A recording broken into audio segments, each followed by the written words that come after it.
Chào các bạn, mình giới thiệu với các bạn bộ uốn ống bằng thủy lực. Đây là cái bộ này là REMS Python, nó đựng trong cái hộp bằng gỗ này, nó có hai tay. Đây à, khá nặng. Và mình sẽ mở có cái gì, có hai khóa cài, rồi tài liệu hướng dẫn sử dụng này,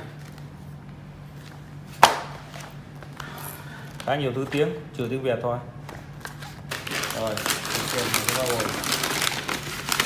này là cái khuôn này là bằng một size, mỗi một cái khuôn này có một size, mình sẽ để qua bên đây. Cái này lát mình sẽ gói lại. Còn cái khuôn nữa, cái này nó có cái mã của khuôn này, cái này nó có cái mã model của khuôn 590054 590051.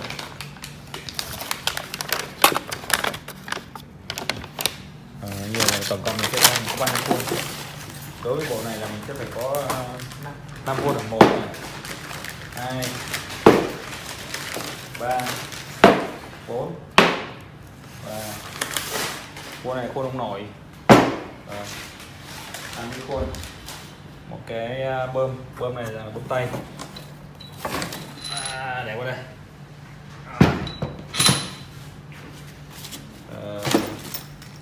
Hai con ốc.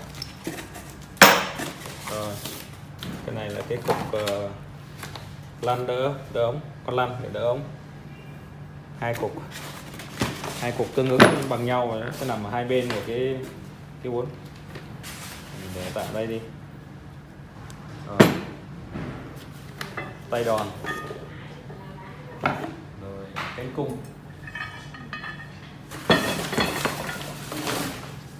Nó sẽ phải có hai cái, đúng không? Hai cái rồi. Nó úp xuống như thế này. Cái này sẽ nằm bên dưới thôi. Cái này chia đồ nằm trên. Chia đồ. Rồi cái chốt bi.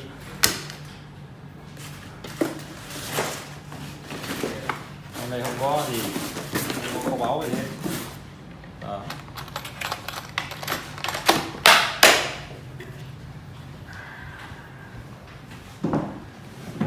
Rồi ở trên thành cái này sẽ có góc chia độ theo góc uốn 90 độ. Thành bên đây là 90, bên đây tạo thành góc 90, tạo thành cộng thêm 60 độ cộng thêm 30 độ hai bên, và đây là thẳng 180.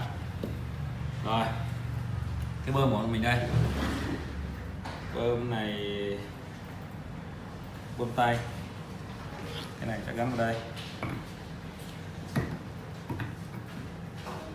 Vừa chứ, mới quá. Mới quá. Không có một cái gân. Có cạnh gân không? Có cạnh gân, đúng không? Cạnh gân. Đây.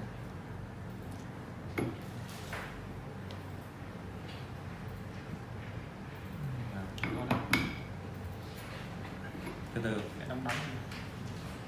được rồi. Hãng kèm cho mình hai cái chốt bi, hai chốt bi để khóa vào đây, khóa bên trên, khóa bên dưới. Khi mình gắn thì mình gắn cái cánh cung này vào thì cái phần chia độ này mình để bên trên, phần chia size này mình sẽ để bên dưới. Bên dưới thì đây mình sẽ gắn cái dưới trước.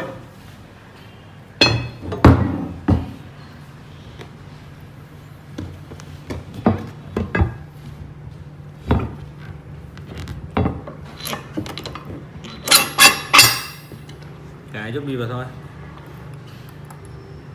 Xem ăn chưa? Ăn rồi, ok. Rồi thằng ở trên.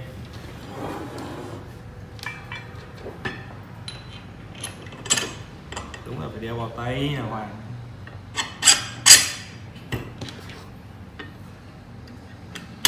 Rồi. Đến hai con lăn. Giả sử như đừng cái nhau bắn kích công tới bao nhiêu thì mình gắn tương ứng rồi, đúng không? Cục này gắn đối xứng, hai cục này sẽ gắn đối xứng.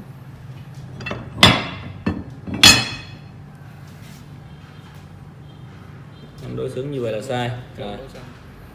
Nhấp lên. Nhấp lên tí nữa. Đối xứng như vậy được. Ok.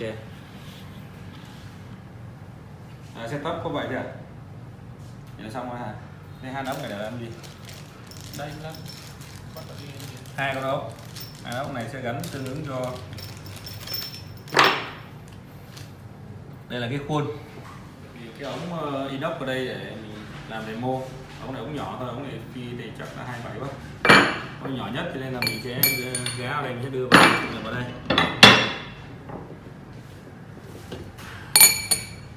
Nhỏ nhất vào đây đi, tương ứng với lại cái khuôn này.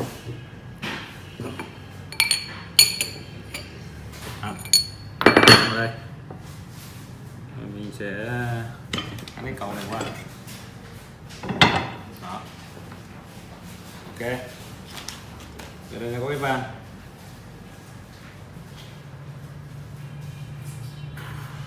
Đó. Cái van này mình sẽ cứng vào đây thì là nó sẽ đi ra. Còn khi nào mình xả dầu về thì mình sẽ bấm vào van cái này ra. Bây giờ mình bấm không đi để cho nó lên gần gần xíu.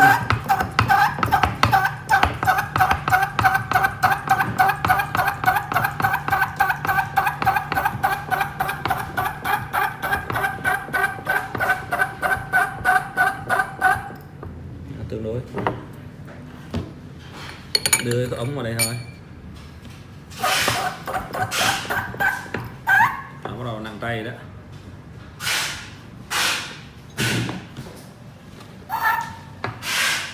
Cái đòn này, nhưng mà cái đòn này nó cứng quá.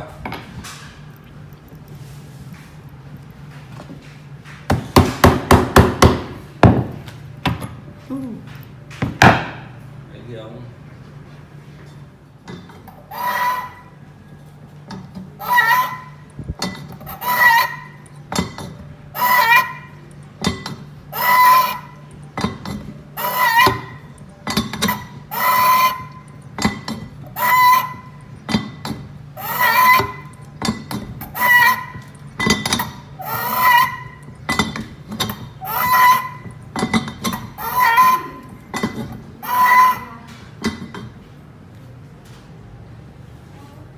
Ở lên trên cái mặt là thấy cái góc, cái thước.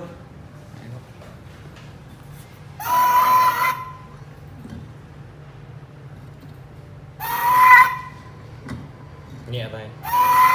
Còn gắn đúng cái cây cần nó vào rất là nhẹ tay. Đó.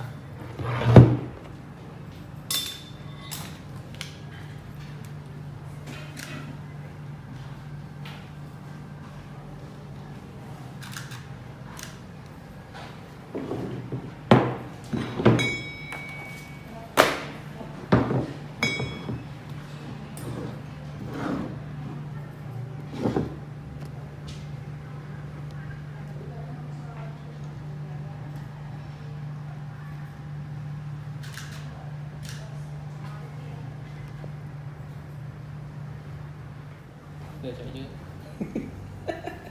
Ủa nó còn uốn dạng thấy được đâu ra. Để.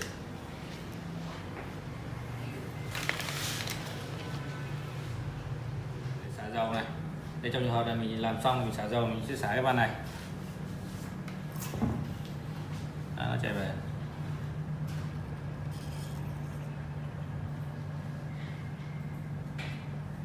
Rồi. Rồi mình sẽ khóa lại thôi.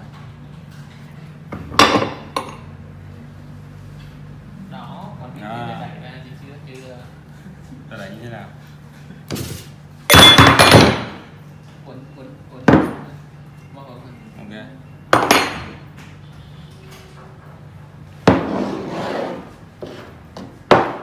Rồi. Tháo ra.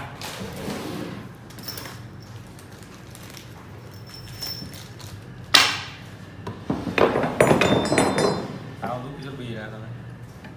Lật cái này lên. À. Lật tí cái kia ra đấy.